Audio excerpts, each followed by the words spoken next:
The best coverage of the top stories in sports.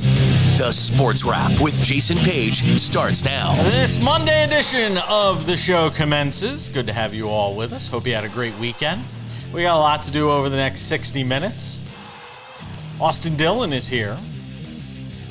We usually talk with Brian Twining about NASCAR on Monday and recap the race. We said, let's just get the guy who won the race.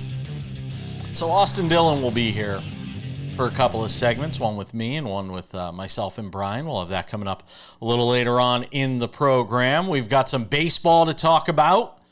Dodgers making a statement this weekend. Whew. Everybody had them dead and buried last week. Guess not.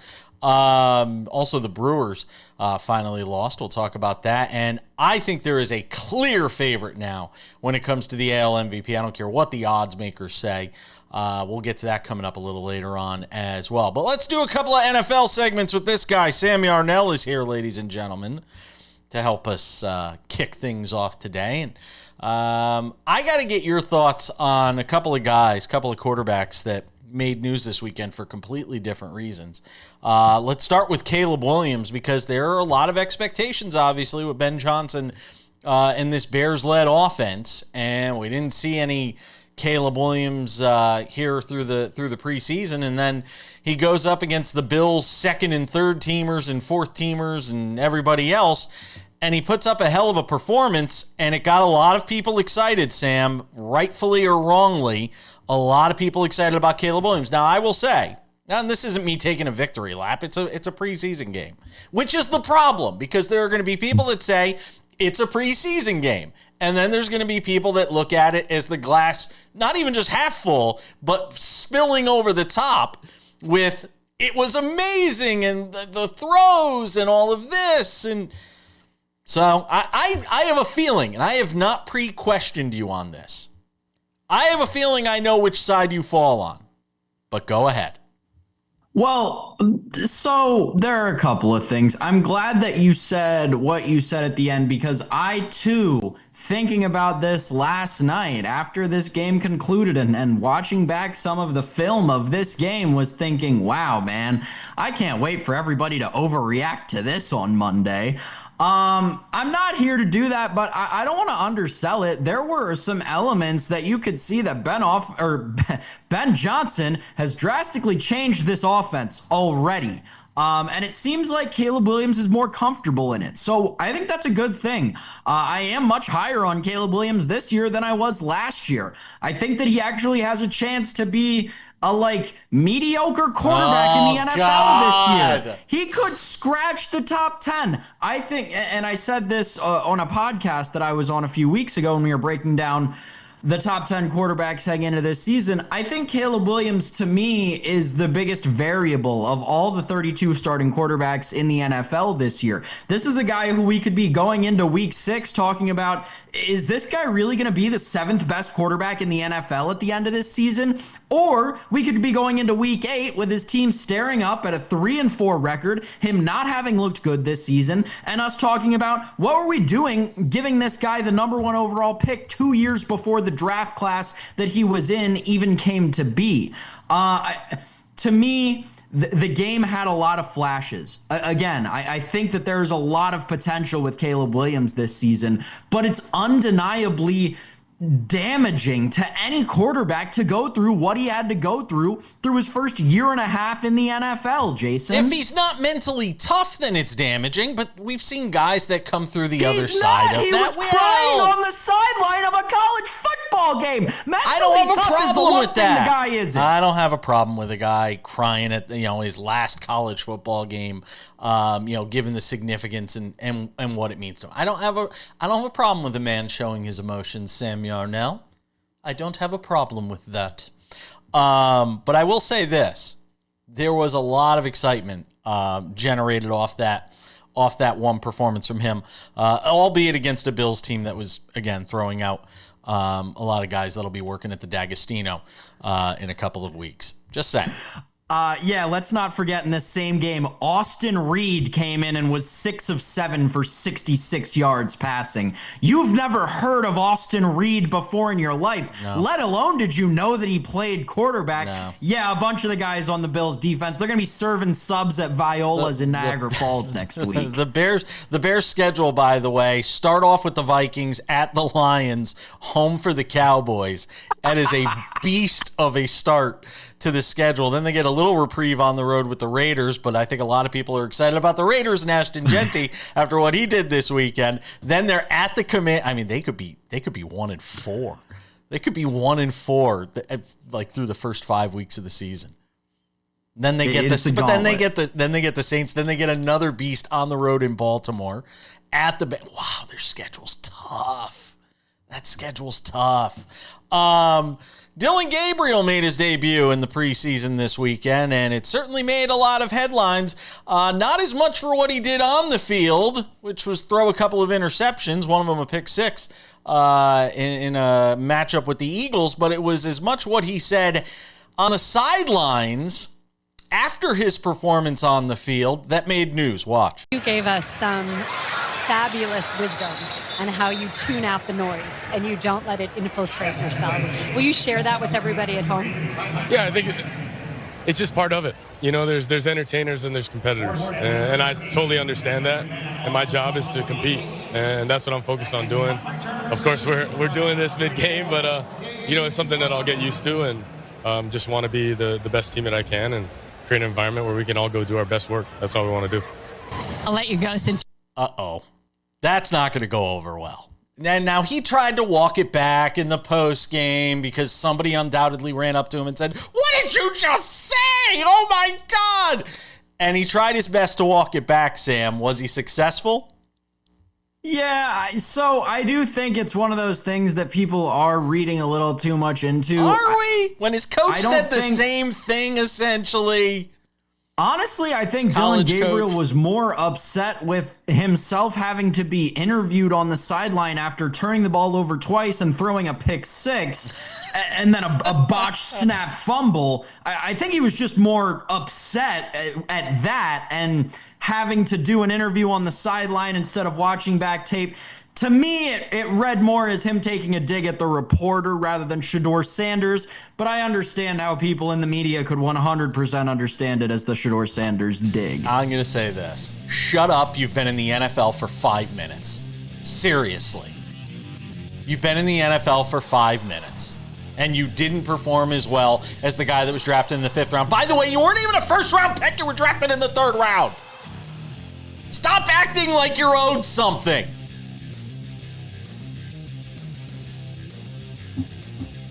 I'm not going to say it. Not going to say it. We're coming back.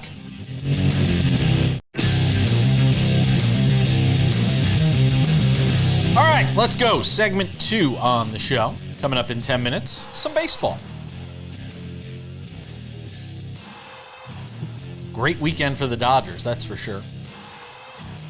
The Padres were the Padres. Redheaded stepchild. Sam Yarnell. On Friday, we started a segment that we're running for 6 straight shows. It was, if not, then who? If not the team favored to win the division, then who is the team we would make the argument for? We did the AFC East on Friday. That was probably the easiest one we will do throughout this exercise. And this might be one of the harder ones to do. If not, then who? The NFL AFC North edition. The favorites in the division, Sam Yarnell, are the Baltimore Ravens at minus 150. The Bengals at plus 260. The Steelers come in at plus 470. And then the Browns are 35 to 1 on the Cleveland Browns, if you're feeling crazy. Sam Yarnell, if not the Baltimore Ravens, then who? There's only one answer. It is the Cincinnati Bengals. And if you are putting your money on any team other than the Baltimore Ravens or Cincinnati Bengals to win the AFC North in the year 2025, just give me your money. I'll kick you where the sun don't shine. The nether and we'll call it regions. a day. Yeah. I do not, and I know that I have to say this like every season, every week of every season of every year on this show. I do not understand the hype around Aaron Rodgers. He is talk about mediocre at best quarterback. Aaron Rodgers is like a below mediocre at best quarterback. His ceiling is about the 17th best quarterback in the NFL right now. And do I think he's going to perform up to that level throughout the entire season? No, I don't think that his 40-something-year-old body is going to stand up for itself for an entire 18-week-long season. It's really, I hate to say this. I do. It's disrespectful to the sport of football what the Pittsburgh Steelers are doing this year. The way they have this roster constructed, the way they wasted some of their draft capital on players who would be very exciting on other teams. I'm really fed up with the Pittsburgh Steelers and the Rooney family and Mike Tomlin and all these decisions they're making. It's bad for the game at this point. Put a pin in those comments, ladies and gentlemen. Will Sam Yarnell live to regret just thrashing the Pittsburgh Steelers on this show? I'm just saying. They're going to end up... Here's what's going to happen, Jason, and here's what's going to happen, Steelers fans, for all those of you watching at home. In 2 years from now, TJ Watt's going to get fed up because the rebuild that you're already seemingly starting but not willing enough to commit to isn't going to go right because you're not willing to commit to it. So TJ Watt's going to actually ask out, and you're not going to be able to bring him back this time. So all you're going to be able to get for TJ Watt, one of the best defensive players of this generation, is I'm going to say maybe a first and a third if you're giving up an entire year of control. Have fun with that, Pittsburgh. By the way, me and the Watt brothers will likely have something in common. Neither of us will have Super Bowls. None of us will have won a Super Bowl. We'll have won the same exact number, and it'll likely be 0 if TJ winds up having to play his whole career out there. Look, I agree with you. It does feel like it's the Bengals that have to be the second favorite in this division. If you're not thinking it's Baltimore, then you're thinking it's Cincinnati. But, and as much as I enjoy doing this exercise, I thought of it. As much as I love to do this exercise, it kind of still feels like Baltimore's division to me. I mean, I can make an argument for Cincinnati, but that argument includes Lamar Jackson missing time and everything going perfect for Cincinnati because that defense is still a huge liability for them. And I don't see anything that I've seen so far through the first couple of weeks between training camp and the preseason that makes me change my mind on that, Sam. They're going to score a ton of points. They're going to give up a ton of points. They're going to be the baseball team that wins a lot of 10-9 games. It's going to look like softball scores. That's essentially what the Cincinnati Bengals are going to be, barring something that we don't know about right now.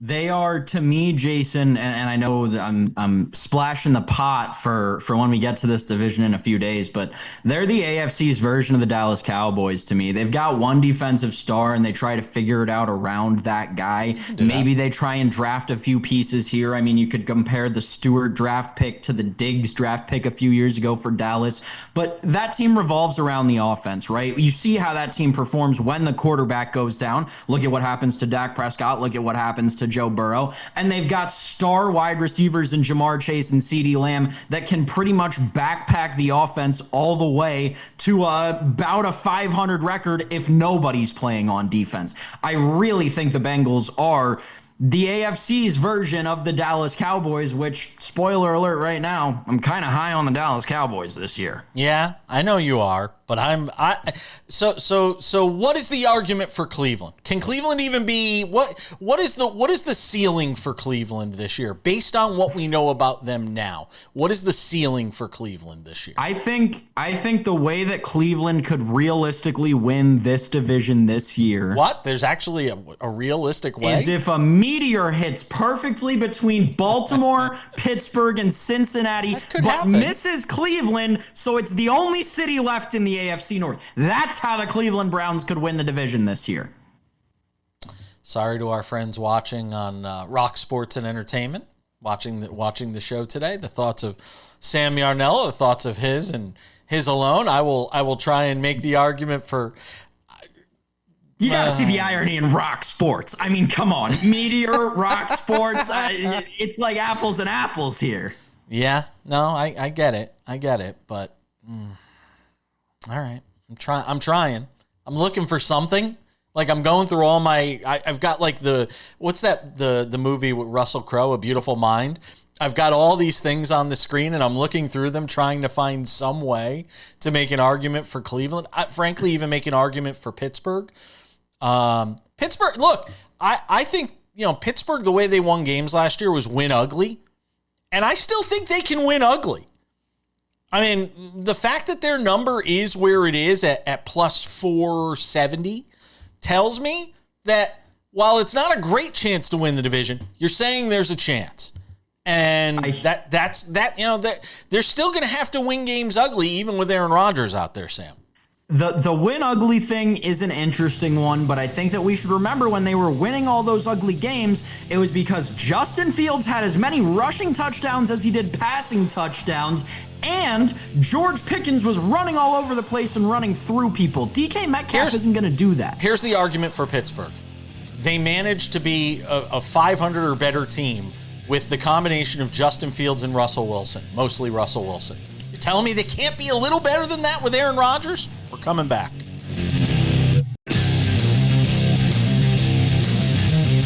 All right, coming up in 10 minutes, turn our attention to NASCAR. Instead of having Brian Twining on to recap the NASCAR race as we do on Mondays from Bleacher Nation, we're just going to bring in the guy who won the race. Austin Dillon joins the show. Had him on last year after he won in Richmond as well. Get some thoughts with him on the win they can't take away from him this time. All right, Sam Yarnell, let's shift gears, talk some baseball here on the show. And the Dodgers, look, we had David Arzma on last Thursday, and it was Chicken Little, the sky is falling. And the Padres come in for a weekend series, and all of a sudden, order is restored in the National League West. We come out with the Dodgers sweep, and the Dodgers are back on top in the National League West, and everybody's nerves have been calmed for the moment. I mean, not to victory lap it, but I told you so. Like, this is the thing, man. And I tried to explain this to you like 2 weeks ago. Everything in baseball, not injury related, and I was having this conversation with another member of the baseball media. Everything in baseball, not injury related, so you can take the injury related stuff and put it in a different bucket, that happens between July 25th and August 25th should not count. We should just ignore it. Whatever, all the standings movements, all the catching up, all the this, all the that, we should just ignore it. I don't care. It always ends up deceiving us for the playoffs. It always ends up tiring out the good teams or the teams that are perceived as good by the end of that span. I am so tired of overhyping myself between July 25th and August 25th. So to me, unless somebody hurts themselves, I don't care. What's remarkable to me is how drastic the shift was in the odds this weekend. The Dodgers are now minus 475 to win that division after just a simple sweep and still only being up a few games. I think they got to play the Padres again this year, if I'm not mistaken.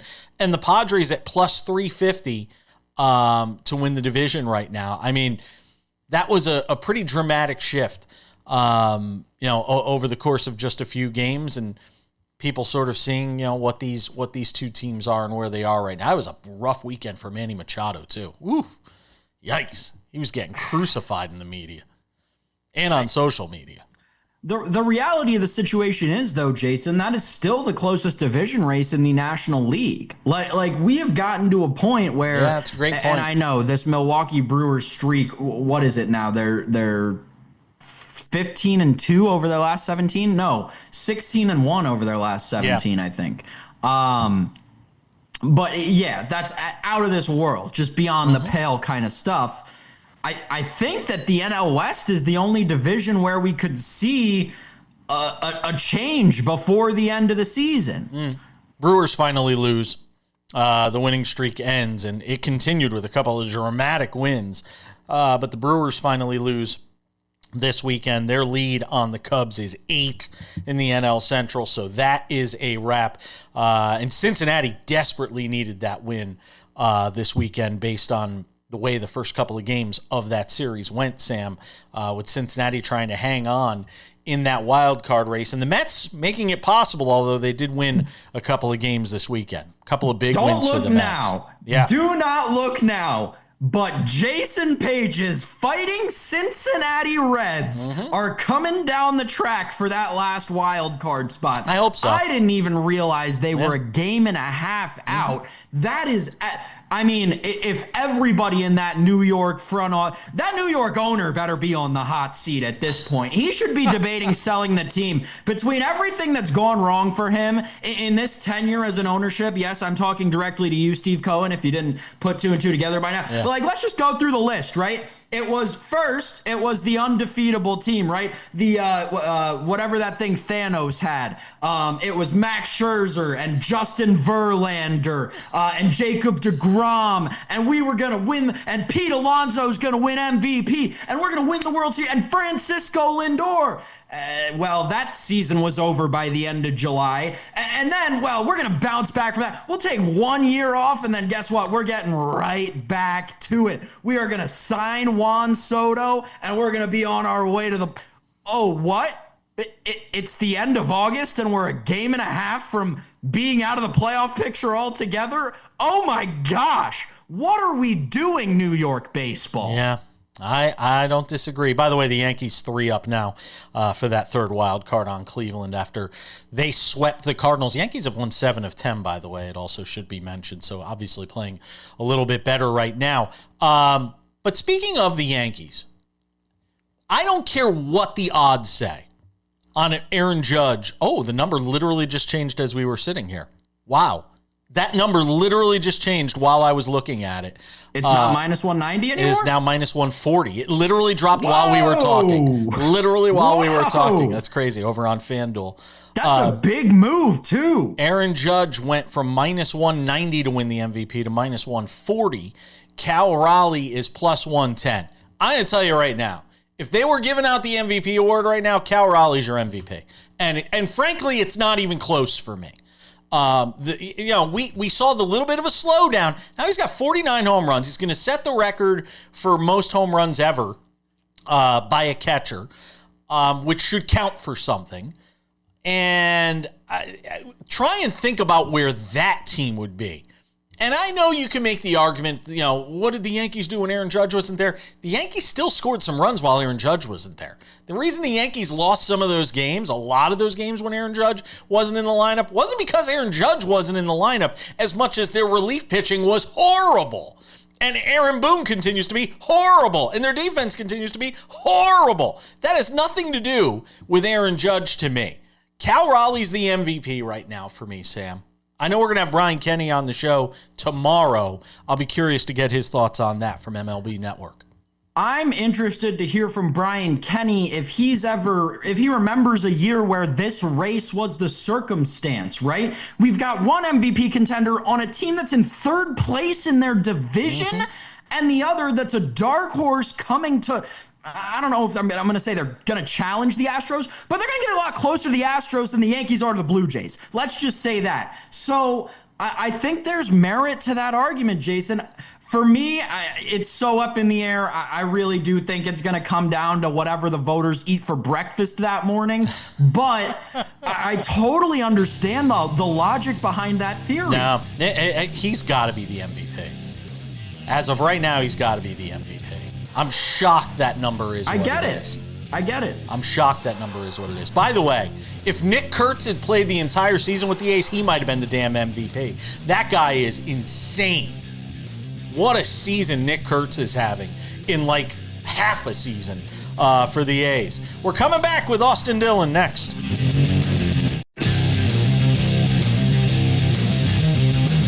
Welcome back to this Monday edition of SportsWrap. We're starting to make this a yearly occurrence, I think, with this guy. Austin Dillon, your winner in Richmond.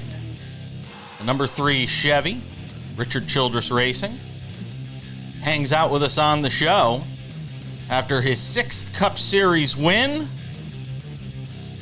Wow. They took it away from you a year ago. They couldn't do it this time, Austin. Thank you. No, I mean, This one felt really good. There was a lot, obviously, of emotions going into the race and just remembering what we went through last year. But God's timing's perfect, man. Like, it's full circle moment, really. It's got to be wild as you're, going down the final couple of laps in this race, thinking back to where you were a year ago. Give me some sense of what is going through your mind in that moment, given everything that transpired and getting it so late in the season with so much on the line, obviously. Well, I stayed focused the whole race. I never let my mind wander to it until the white flag. When my spotter was counting down the laps and we crossed the white flag, and then it was like, okay, like, release everything that you've gone and thought about and just let it go. And that was awesome. It was awesome to get to that point. And the execution, we were flawless, really, Sunday. Everybody, pit crew, the crew chief, we just had a clean day. Try and help me out here. Is there something freeing when you get to late in the season? Obviously, if you win early in the year, it's sort of liberating in a way that I don't want to say it changes the way you drive for the rest of the season, but it opens things up a little bit. Is there a freeing sense to being this late in the season that it's just you have to go at that point, that it's, there's only a couple of races left in the season to try and make the playoffs? Is there also something freeing in that situation as well? Because it's win or go home, basically, at this point. Well, I think just from my perspective, working at RCR and moving more into a role of understanding, like, the financial side, just what RCR goes through, and working with my grandfather, I just know how huge it is for everyone at Welcome, the morale, the bottom line, like, everything changes when you win. And a lot of things, our budgets are built off of winning and running well. And it's just it's a huge win for everyone at Welcome. The pressure that comes from within, you're kind of referring to that. When you're watching all these other drivers win in front of you, you're looking at the playoff standings and where you are. Does any of that even enter your mind during the course of a race? Try and give me a sense. I think it did last year in that moment. And then this year I was just more prepared. Like, I don't think anything could have deterred where my focus was this year at Richmond. Last year, I definitely had my mind wondering, like, wow, are we going to do this? And then the caution comes out and, your headspace changes. So this year, I just never let my mind wander. I was focused on the right things, and it played out, perfect. And it's definitely freeing knowing you're in the playoffs now. But, yeah. I just haven't really let my mind think about it. I'm already focused on the next round of the playoffs because I think we're capable of running really well in that first round. Those tracks fit what I like to do. Well, that's kind of what I wanted to ask you. How does it change? Because if you win early in the year, you could already start planning ahead. Having the win this late in the season, it sort of compresses the timetable a little bit in terms of preparation for not just Daytona, but what happens after Daytona. Talk to me about the preparation now for the playoffs. Yeah, I think the meetings and the focus will be shifted, and we'll try and use the full power of RCR to push ourselves on to the next round, one round at a time. And the first thing we have to focus on is trying to get the 8 to the playoffs this weekend at Daytona. He's got one more shot, and he's a heck of a drafter, and I'd love to have him in there with us. So that's the first focus. Yeah, I can imagine. And that's what part of what I was going to ask you is how it changes this week for you. How it goes about changing, what you're doing in terms of preparing for this week. Is it all about the number 8? It is. There's a lot that we'll be focused on trying to get him to victory lane and do our job. But yeah, there's a lot that goes into it for sure. Austin Dillon hanging out with us after winning in Richmond. Talk to me about the emotions of last year with everything that transpired after winning, the controversial finish. And yes, you get the win, but you don't get to go to the playoffs, and sort of how that maybe changed your off season, which for you guys, I would imagine there isn't that much of an off season because the season is so long, but sort of how it changed your preparation going into this year.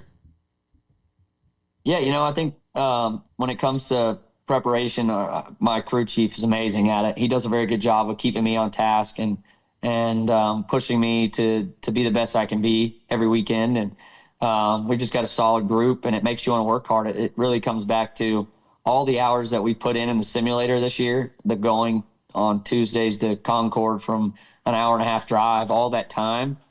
And it's like, man, it was worth it when you can get a win. How many hours are you spending in the simulator? We go from 3 to 6:30, so 3.5. Jesus. Your eyes must be blurry by that point. Yeah, it's a grind for sure. I don't get out most times, just kind of push through. Yeah. When you look ahead to Daytona this week, what stands out in terms of, your history with that track? I think you want to go and get playoff points if you can. I think that it'll be a wild race. Everybody will be fighting their tails off to try and make the playoffs, the last shot. So I think being there at the end is the most important part, to add some bonus points to what we're trying to do with our playoff run. Brian Twining is going to join us here in a minute. He's got a couple of questions for Austin Dillon, who does a great job with Richard Childress Racing, coming off a victory this weekend in Richmond. Lots more to do on SportsWrap. Don't go anywhere.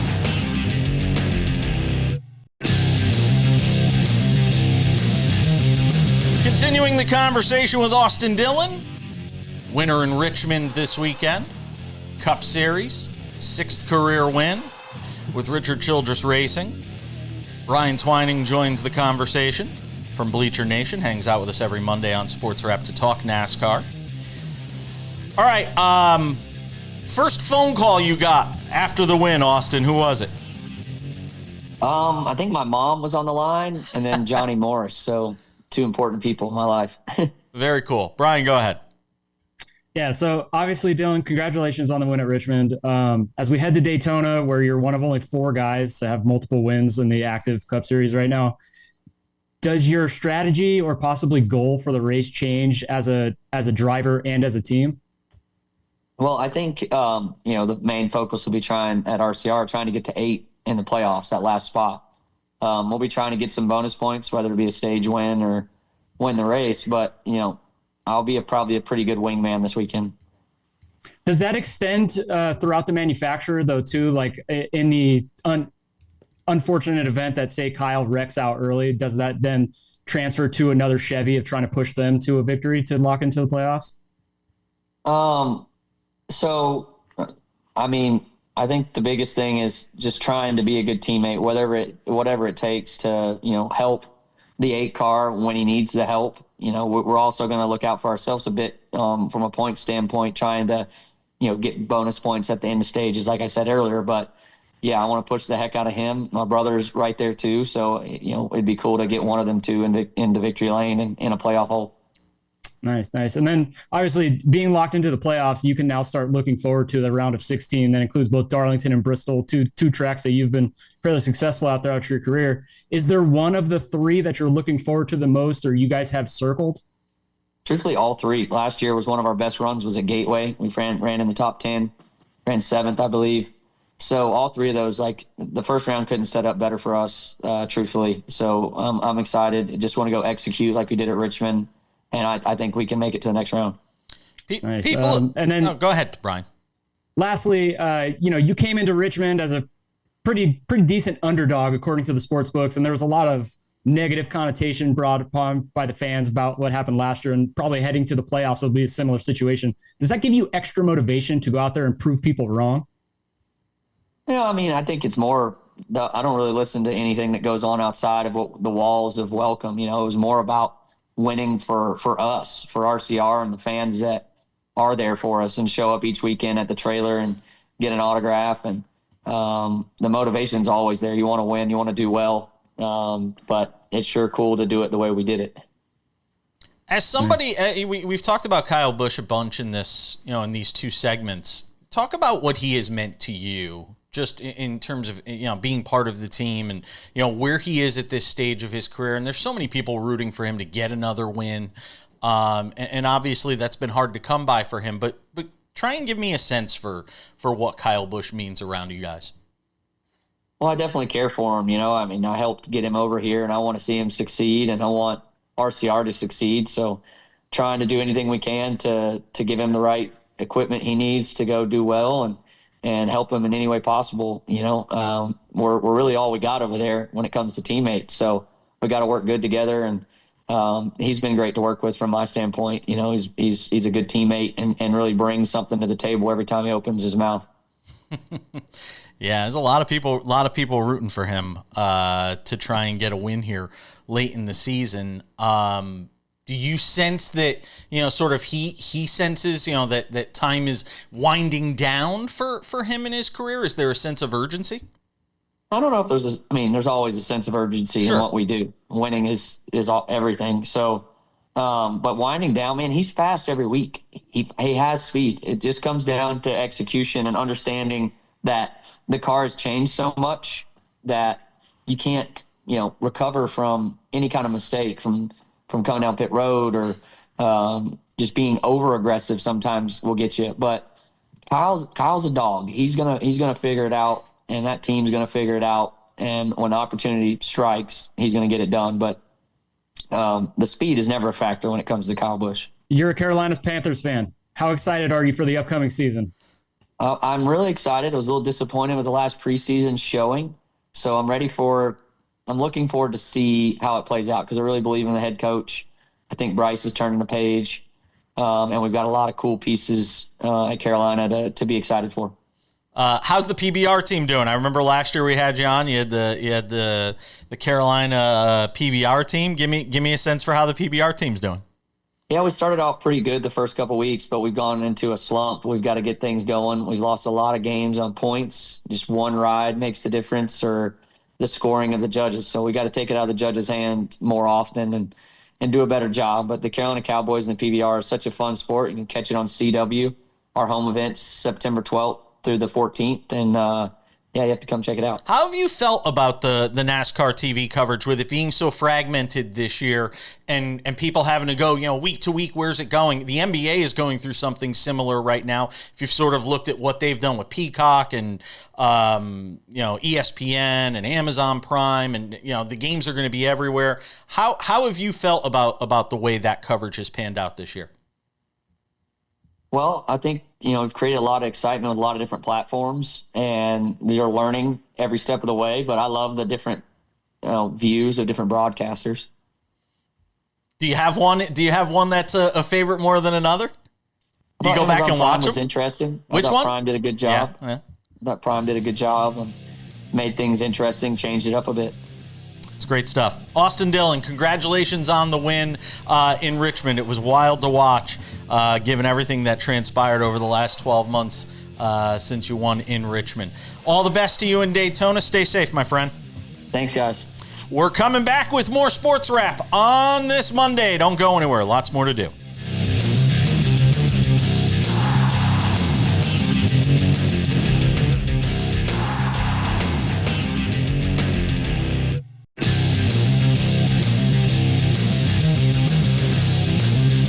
Just about time to put the wraps on this baby for a Monday. Brian Kenny of MLB Network slated to be on the show tomorrow. Hopefully Ross Tucker later in the week too. Nick Asayan, the founder of Light Helmets. See one behind me right there. You know who was wearing a light helmet this weekend? Caleb Williams was wearing a light helmet this weekend. Congratulations to our friends over there at Light Helmets for landing a big fish with Caleb Williams. Hopefully that helmet will protect him. Hopefully that offensive line will protect him. Before we get to odds and ends, a couple of reminders. First of all, if you have not done so yet, make sure to subscribe to the Sports Wrap with Jason Page podcast. It is available on all your favorite podcasting platforms: Spotify, Apple Podcasts, YouTube Podcasts, iHeartRadio, TuneIn, Odyssey, Amazon, you name it. We are there. Subscribe today. It is free. 45 minutes of fantastic audio coming to you. If you love watching the show, and sometimes you can't watch it on TV, there's another way to watch. It's the Sports Wrap with Jason Page YouTube channel. Go and subscribe today. The show there, commercial-free, Monday through Friday. It is fantastic, I promise you. And without any further delay, ladies and gentlemen, time for some odds and ends. Odds and ends, Sam Yarnell. Just can we just fast forward to next Monday and we'll be saying, Scottie Scheffler, your winner of the Tour Championship. He gets the gold jacket along with Adam Sandler, Happy Gilmore. Listen, I just continue to be amazed. And look, as much as yesterday was about what Robert McIntyre didn't do, because he really fell apart in the final round of the BMW event that they played. What was that, Maryland? I think it was. As much as it was about McIntyre falling apart, Scottie Scheffler just time and time again rises to the moment. 17th hole yesterday, the chip in that everybody was going gaga about, and he winds up winning the tournament by 2 shots over McIntyre. And what has been a phenomenal season for Scottie Scheffler, Sam, does it feel like it ends in any other way than him winning the Tour Championship next week? Here's a hot take. What? Does Scottie win in 2025 before the Ryder Cup? I don't think so. What? That's what Phil Mickelson said before the season started on Twitter. Okay. So yeah, that tweet only continues to age more and more profoundly and better. Scottie Scheffler, the greatest golfer in the world. It's not at all close. Don't care what anyone wants to say. There's really one person in recent history, like the last 70 years maybe, that you could compare him to, and we'll get to that, I'm sure, in the weeks and months to follow. This was absolutely incredible. I was following it on Saturday, and obviously Sundays, Scheffler puts on the massive comeback, and yeah, Bobby Mack did not necessarily perform up to his standard, but I think with the lead he was playing with, I don't think we can consider it blowing. Like, Scottie Scheffler took it from him. And Saturday, I was following the odds live as I was watching the golf. Mm-hmm. Scottie Scheffler birdied the first hole. Bobby Mack bogeyed the first hole. Took Bobby Mack to 12 under and Scottie Scheffler to I want to say 8 under at the time. Still a 4-stroke difference. And Scottie Scheffler was the minus 120 favorite to win the tournament by trailing a 4-stroke difference to the leader. It is incredible what we're seeing out of this guy. We truly, like, in my lifetime, it's been seen once before. I don't know how it ends. I don't. I think that we're in for a few years of dominance here, Jason. Yeah, especially if the live golfers don't return. PGA Tour needs the live golfers to come back. They really do. Otherwise, this is going to be a boring run of Scottie Scheffler, who's off-white paint in terms of excitement on the golf course, just winning tournament after tournament and capturing a lot of titles. Scheffler plus 150 to win the PGA Tour Championship. You can get Rory McIlroy as the second best odds at 8-1. I would take Rory at that number at 8-1. He loves that course. He loves East Lake. I'm telling you, I would take him at 8-1. I might have to take him at 8-1. Yes, real quick. I'm gonna bet on Scheffler until he loses. Fair enough.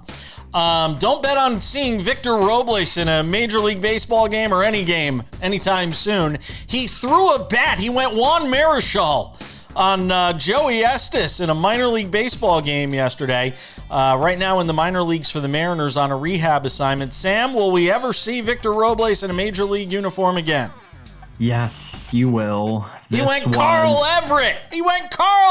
How do you let this guy on the field again? This was a very unfortunate incident last night. You sound like a politician. politician. When you read into the situation behind it, you understand a little bit of what his mentality was. Not necessarily justifying the actions at all. But this is a guy who's been rehabbing after having missed the whole season because he was hit by because he broke his arm fielding a ball. And on this rehab assignment, he's been hit by a pitch in that arm in 5 of 15 plate appearances. His literal hit by pitch rate is 33%. I'd start throwing things too. On a more serious note, you factor into that the guy's mother died either over the weekend or late last week. Just clearly not in a great mental spot, and it showed on the field. It's unfortunate that he did, but, Victor Robles is a World Series champion. He is a guy who has summited Everest, right? He knows what being a pro's pro is. And then I'm not going to hold this one moment of bad judgment against It's him. a really bad. I mean, and it wasn't like spontaneous. Like he had a second to think about it, and then he launched the bat. It's bad, man. Sometimes you don't come back from that. Maybe he will. Thanks to Austin Dillon, Brian Twining, you, Sam Yarnell. We'll see y'all back here for a Tuesday Sports Wrap.